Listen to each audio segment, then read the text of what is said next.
Well, hey everyone, and welcome to officially 2023. Woo! Which is crazy Exciting. exciting. We're filming this a little bit earlier than 2023, but nonetheless, so glad to have our executive team with us today. And we're going to welcome. We're going to take the next few minutes and just highlight what God's done this last year, which has been nothing short of amazing. It's been a miracle. And so we're going to celebrate really some of the things that have just been a highlight for all of us. So I want to introduce real quick around the table, for those of you that don't know our executive team, to my left is our lead pastor, Pastor Bill Markham. Yay. Great to have you. And to my immediate left is Janet Collins, Pastor Janet, who is in charge of all of our ministries and groups. And to my right is Ashley Birdie, who is overseeing all of our operations. And she just makes everything happen around here. And yes, she does. And then Andrew Rutledge as well, who is an amazing pastor and overseeing all of our next generations. And he does 1,000 other things here at Central as well. So thank you guys for being here. I was thinking about this last year, and I think the thought that I even woke up today thinking about was just how good God has been. And I know there's a muscle that I don't exercise often, which is the muscle of pausing and being filled with gratitude and remembering. I'm so busy on, what's coming next, that just to take a second, I was just reminded like what God has done in the last 10 years to get us here has been nothing short of a miracle. And so today I wanted to just focus on what is it in your guys' perspectives, what is it that you remember as you think back to this year that was just special as you thought about what God has done in our church. So I want to start with Janet. Janet, why don't you tell us a little bit about groups and all the things that you just saw that God did this last year? Oh, yeah, it has been quite a ride, right? I think I immediately go to like Easter and moving in the building and getting excited about like meeting in person consistently. And then we started out with this like fantastic idea, a place for you, and ran that for the first time in the spring, 4 weeks. And Bill and I, we had so much fun. Yeah, like what is a place for you for people who don't know? Oh, so it's this great opportunity, right? Orientation to who is Central, Yes. What do they think, what do they believe, what is a group? And you actually get to experience group life together, which was so awesome. Well, what I love about it too is it was a short time span, so you could easily get in and get out, and it wasn't like a long-term life commitment. It was a few weeks, and I thought that was really huge too. Yeah, and really like building relationships, right? Yes. And it was such a great experience. There was like 100 people in the room. I was like completely blown away by that. And I think what was so encouraging is that, the dream is not just to have these 100 people having a good time, getting to know people, but to actually progress from there into a group, into another group. And so out of that spring group, like 50% moved into a group in the spring and in the summer. And then when I think of the spring and the summer, oh my goodness, I've never seen interest groups like this before. We had like kayaking, we had cornhole. I didn't even know what cornhole was until I actually saw it. And we had like book club meetups and just all kinds of Christmas groups. Christmas groups are awesome.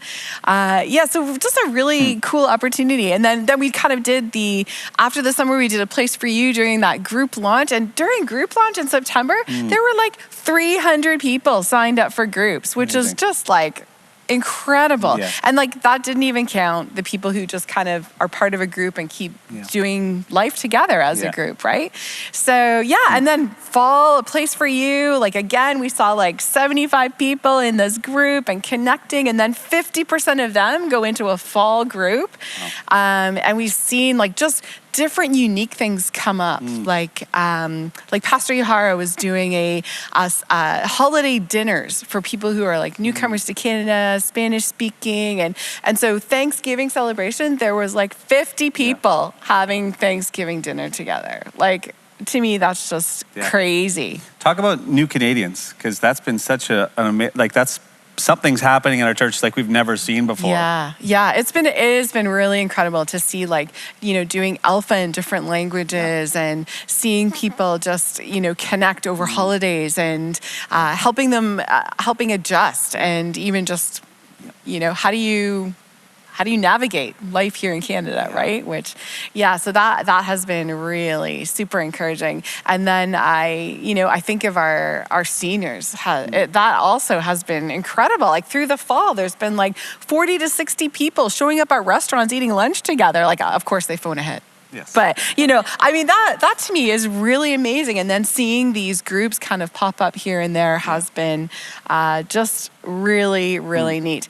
But I think of, I was thinking about some stories. And to me, there's nothing more powerful, right, than the story of life change. And I think of, this one girl who was a table leader at a place for you, and this new person kind of comes walking in, and she had known her before and walked right into her, and all of a sudden felt so comfortable in the room because it's like, oh, I didn't know you were going to be here. I didn't even know you went to Central. And then another person actually in the room approached her and said, I remember you from the first one, and you were attending, and now you're a table leader. And I had to laugh because she looked at them and said, yeah, and you're attending. Maybe next time you're going to be the table leader. Love that. So to me, there's nothing better than seeing, people who are just excited about being in a group, and then just kind of just keep reaching out and inviting other people because they know what they're seeing, what they're experiencing, right? There's those relationships. So Well, I think it's amazing too because it really is our mission statement. Our core value is helping you connect to God and to each other. And I think in a culture that's becoming increasingly isolated, increasingly lonely, we must fight for this. Yes. This isn't something that we just do kind of as a program. This is actually at the heartbeat of God, that when we were disconnected from him, he connected himself to us, and then he invited his disciples to stay connected to each other. Right. I think if we are true followers of Christ, connection is not an option. And we have to keep fighting for this. And so the fact that hundreds of people are being onboarded and thousands of people are engaged, and we're doing this, it's so powerful because I think, how can the world see love unless we demonstrate it with each other? That's right. And so we got to step out of our comfort zone. And so, just an encouragement to maybe those who aren't connected in a group. You don't see this as an obligation, a duty. Yes. See it as an opportunity to actually invest in yourself, because you are going to be better when you're connected to people, but also in investing in others. And we need each other, especially in this time in history. We need each other. Get away from the screen and look at people in the face. Yes. And so I think that's what's so powerful, what's happening here. Yeah. And I think, just remembering it, like the importance is in the relationship and spending time together, right? Yes. Like I think somehow we get into this mindset of like, oh, we have to sit around a table and let's all talk about our feelings. Very And stuffy. And, sometimes it's just, hey, like we have these pop-up men's groups where they're just getting together for breakfast and just talking about life and how they're doing. And Playing to me, hockey. Playing hockey. Like that's powerful, right? Just spending time together. Yeah. Andrew, why don't you tell us a little bit about Next Gen? Yeah, it's been an incredible year. It's funny, I keep forgetting that the year didn't start at Easter. And so we have to remember there's actually this whole piece that happened as we said goodbye to Scott Street, which was an incredible time with the youth and the young adults and the kids just saying goodbye to that space. I didn't think the space was going to survive as the youth kicked holes in the walls and doors, but it was their way of saying goodbye. Wow. And so it was actually interesting to help them kind of grieve the loss of that space. But then once we stepped in here, I think everybody forgot. Just such an amazing facility to just welcome kids in. As you, Janet and Bill, you were saying earlier, about creating a place for you, that we didn't realize how quickly that would happen in this space, how quickly youth and young adults and even kids would just flood in through our doors. On Easter Sunday, we had probably the highest number of kids in this building we've ever had, over 400. I don't remember the exact number, but, and at first we thought, oh, that's just an Easter thing. But then when they just kept coming and kept coming and kept coming, it's like something has a dam broke open somewhere, and all these people are now finding a place for them. We're seeing it in our youth group on Wednesday nights. We're seeing it in young adults on Thursday nights. They're just starting to swell to the point where I'm like, what's our next building? What do we need to do now to accommodate everybody? It's amazing. We over the summer we had summer camps here. and the kids were everywhere. You couldn't go anywhere downstairs without tripping over a child. My apologies to a few kids, but it was just amazing to see hundreds of kids come here for summer camp. And we were blessed by 14 summer interns we never expected to have, but God just knew that we had all these kids that are coming, and you need to have a pile of staff. So when we made the application for interns, we thought we'd get 5 or 6, and then when they said you have 14, at first we were like, okay. Yeah. But then we realized that's because even back in February when we filed the application, God knew something was going to break. There's going to be a pile of people here, and you're going to need the support to get through it. And so had an absolutely incredible summer. Took some kids to Nova Scotia, and just to see them catch fire. Our next gen are just crying out for, hey, somebody notice me, somebody love me, somebody care about me. And so just by being here, and as you were saying, Janet, just about being with people, it's not even about specifically what we're doing, because we've been shifting that as we go, trying to figure out how do we work in this space, how do we work with each other. We said goodbye to Pastor Matt in the spring, and then welcomed Pastor Jesse to the team. So it isn't about specifically what we're doing, it's the fact that we're there. That Bill always says we're in proximity. And it's causing a huge shift in people. I'm talking with young adults. I talked with another one today. I'm just trying to say, hey, you know what? Life really does matter. Life is hard. But it's not meaningless. It's not pointless. It's not something we should just throw away. Life is not disposable. And that by being with each other, these people are actually going, hey, there's real purpose here. Somebody does care.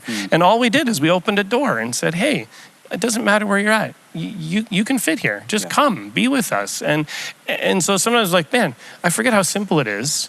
But this space has really become a place for anybody. I talk to people here who I never would have thought to connect with anywhere. We had Trunk or Treat, where the community just flooded this place.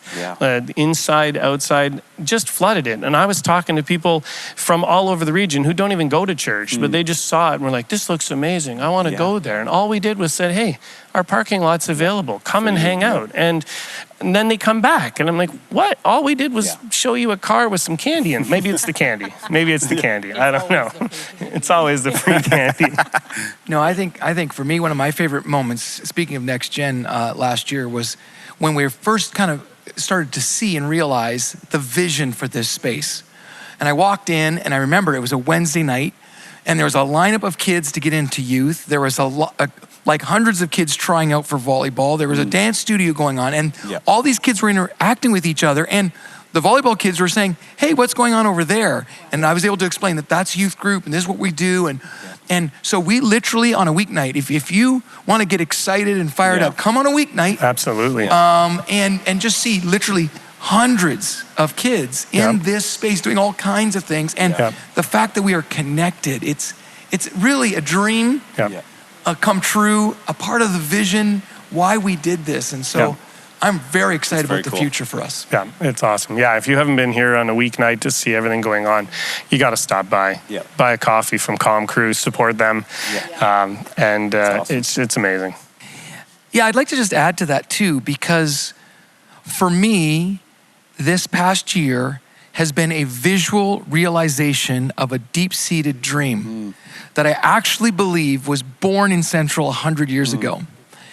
When Central was born, it was out of this idea of community transformation. And so for 100 years, we've been moving on this trajectory, but this is just another step. I think a lot of people are tempted to think, oh, this is new and exciting, and it is, but it's actually a part of the process, the journey that God has been walking with us. And so when I see our building, I don't see steel and brick. I see community transformation. I see people. I see opportunity to engage with our community in powerful ways that maybe we didn't have those same opportunities earlier in our previous building. But I was thinking, we just got out of Christmas, and Christmas is all about incarnation. And I love the idea that God made himself flesh. Christ made his dwelling with us, that God saw that in order to reach us, to connect to us, he needed to become like us, with us, to be where we were, because we couldn't reach him. He was unreachable. And so I think in some ways, I hope that this space is a reflection of God's heart, that we've made a space for you. And so I just love the fact that literally thousands of people are coming through this building. And I have the privilege, because a lot of my friends don't go to church. I have as many friends who don't go to church as do go to church. And they are coming into this building and they are seeing what is possible. So I think of my connection through volleyball. I think of my connection through the town, and even having contractors and political leaders walk through this space and see it. We have had unbelievable opportunities. I will say, we've had more opportunities than I have ever had in the 22 years I've been the lead pastor here, in the past 8 months, simply because we took a huge step of obedience. We're willing to take a risk, maybe even be misunderstood.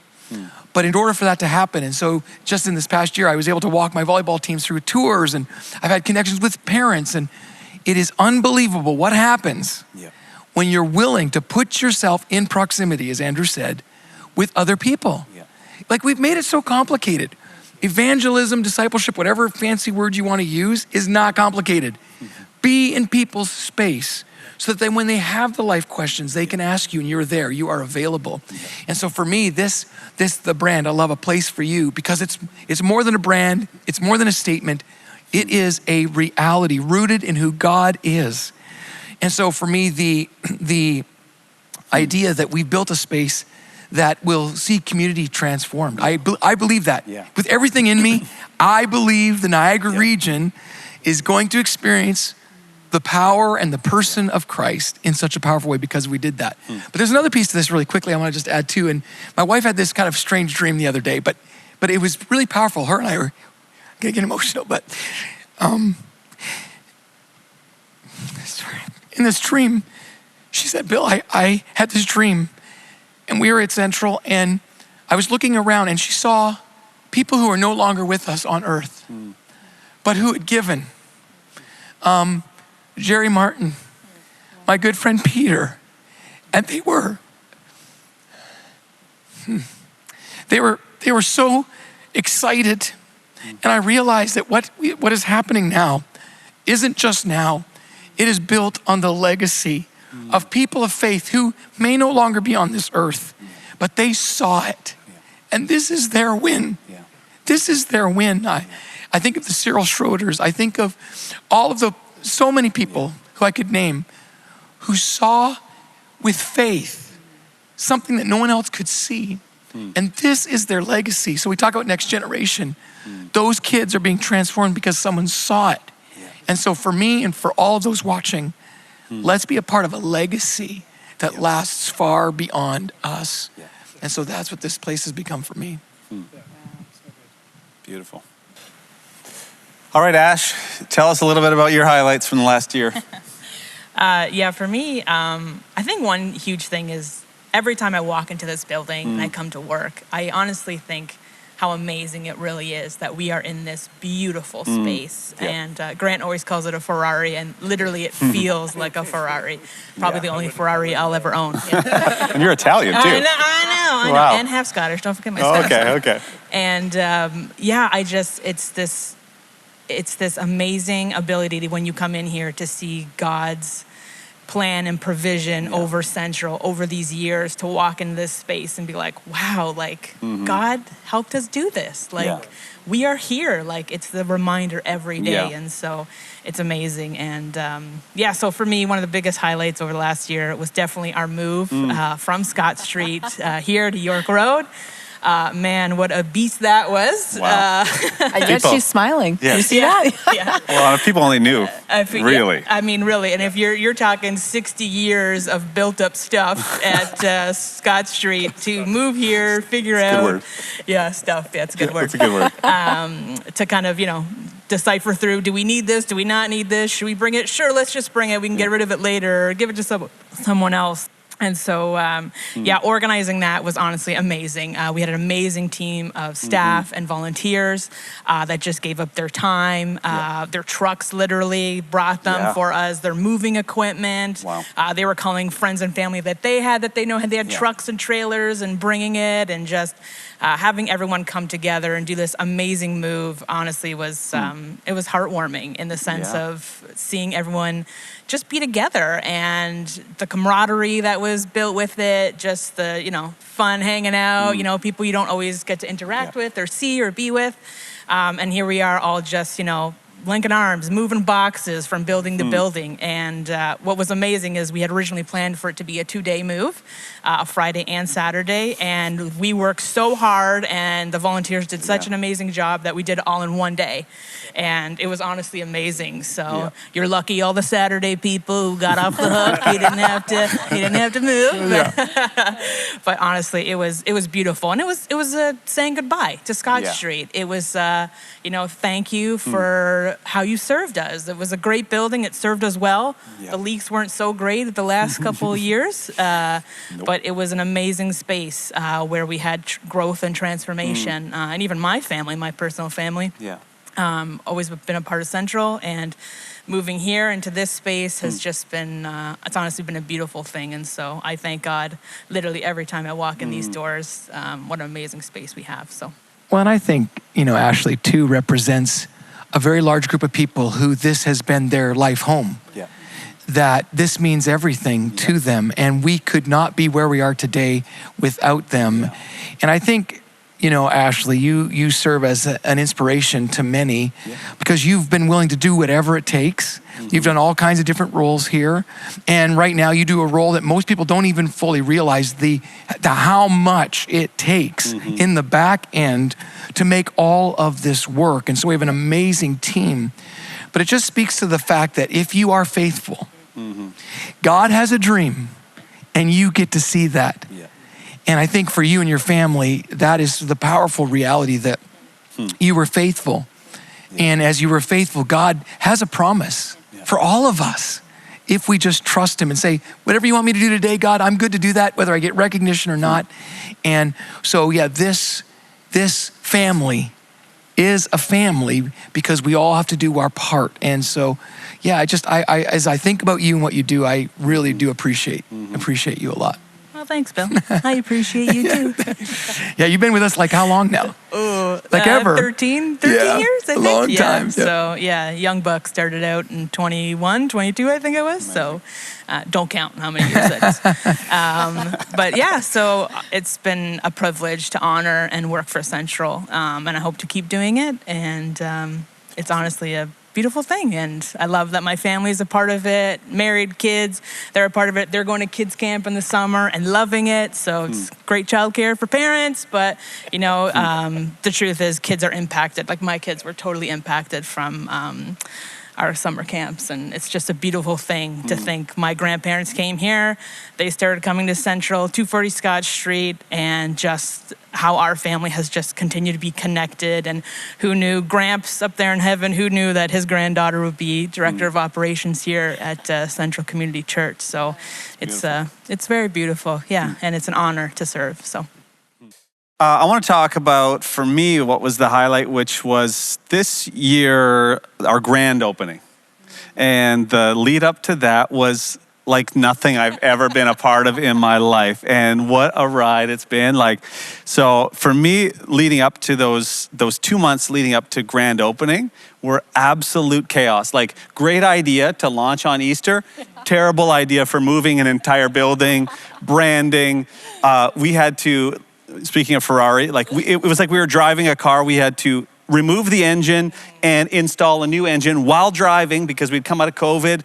Services, we just felt like we couldn't shut down. We had to keep going. People needed to gather and connect. So we were like, we got to keep going. And then we had to launch here, and I've never been so tired. But anyways, we're still going. We haven't stopped, which is what's really great about this moment. But for me, leading up to grand opening, in our creative meetings, we were talking over and over about what was that first moment going to look like. And funny enough, us talking about a place for you, Melanie, my wife in the back room, she just blurted this out one day. She's like, we should talk about a place for you. And all of a sudden it stuck, this idea of a place for God, a place for our church, and a place for our community. And we were talking about what's that first moment going to feel like when we walk out onto this stage. And we knew that a lot of people were going to come and they'd be curious about this space and the building. And we fought every single opportunity to make it about us or a show or a big splash of whatever. spectacle. We knew that we wanted that first moment to be a prayer of thanksgiving to God. And I love that first moment because Bill, you came out with Carlene and we had imagined for 10 years and you walked out together, and the way that you prayed, I love that prayer that God, this was all about you. And that first day was all about a place for God. And so it's so special for me because I walk out every day and I'm here and I walk into the lobby, and this year my son got baptized here, and I walk into the lobby and there's people that every week are just finding faith and they're getting connected to God, and it's a place for them. And maybe they, for a lot of them just didn't feel like they had a place to belong, but that first moment was so special. And I loved, for me personally, I loved how we honored those that went before us the 100 years in the Good Friday leading up to our move. And we honored them and we honored what God had did, but then we started on the right foot, and it's been about him. And you know what? People are coming back to him, and it's so exciting. I love it. And so for me, bookending what I said in the beginning, God has just been so faithful. Like he's been so faithful. My whole life I've been looking at it recently. He's in it, and he's in it with you. And for me, what gets me excited is that he's faithful for you and your kids, for your family, for those that are watching, that there's hope, that there's like a new story that he wants to write, that whatever you're going through, like God's in it. So for 2023, man, the future's bright and God is good and he's faithful. So I love it. I'm so excited about what God's doing here. So I hope today you've been inspired and encouraged by remembering what God has done. But I want you to know something much deeper than that. I want you to know why we do all of this. And we do it, yes, to honor God because he is worthy. But we also did it for you. And I don't know where you're at, I don't know what you're going through, but we did this to create a space for you, but not just for you, but for your family and for your friends. This is a place where God is honored and celebrated and followed, but it's also a place where we get connected to each other. And we need you, and you need us. And so my prayer for 2023 is that this would become a place where you come and you grow and inspire and encourage, but also that you bring people. We got to do this together. Yes, it's going to take all of us, our time, our talent, and our treasure, but we're working for something that is eternal, that lasts forever. And so my hope in 2023 is that God would work in your life in supernatural ways, but so that his glory could be revealed through you to others who need it too. So I'm just going to pray, if that'd be okay, a closing prayer as we launch into a new year. And so Father, thank you so much for this opportunity to remember. We don't remember what we've done. We remember what you have done because we acknowledge that none of this happens without your grace and your power.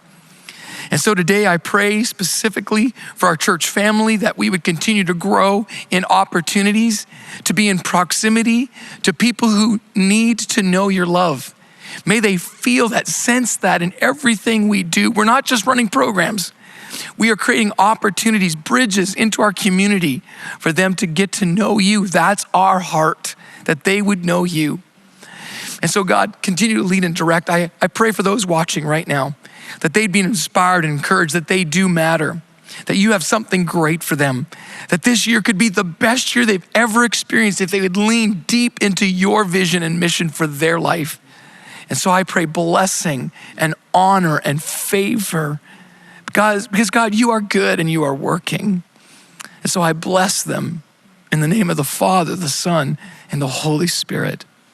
Amen and amen. Thanks so much, Bill. And I love that. There's so many great ways for people to get involved. And we want to encourage you to come back. We have lots of things happening in January, including our 21 Days of Prayer, starting January 9th. We have a brand new series starting January 8th called Pressed. Lots of next gen stuff launching. A Place for You group is launching in January as well. So head over to our website, centralcc.ca. And if you have any questions, just text us 905-937-5610. We'd love to help you get connected or answer any questions that you have. So thank you so much for being with us, and Happy New Year. Happy New Year. Happy New Year.